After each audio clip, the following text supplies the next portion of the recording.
www.djbasking.com Veeru राजा sound Todarpur ऊंचा हुआ बाजार आजमगढ़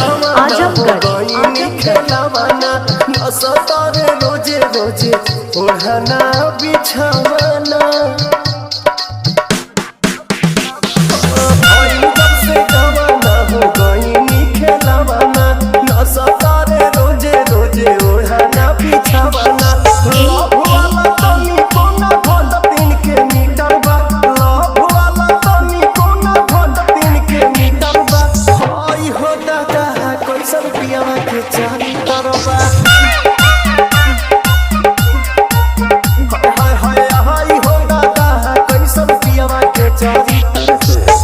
वीरू राजा साउंड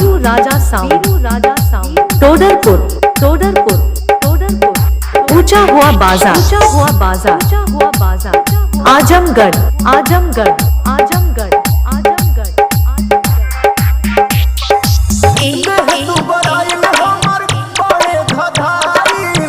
एकदम चौपाकी के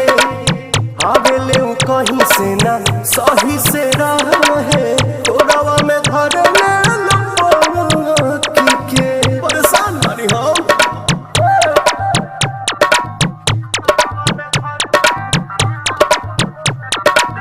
देह तू बराइल हमर बड़े घायल रहता रे एकदम चौपाकी के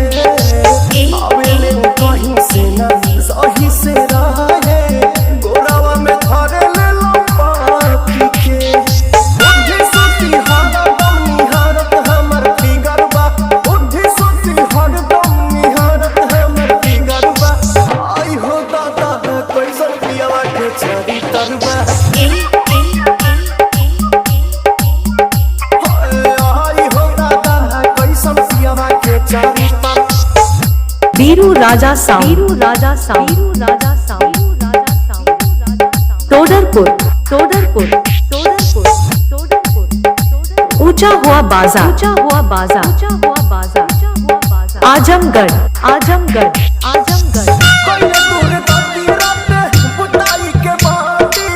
रहले न तनी कोई थाम के भइनी ना चाहरी ऐसन पाई के भतार हो रहन न भावे पवन के ए हो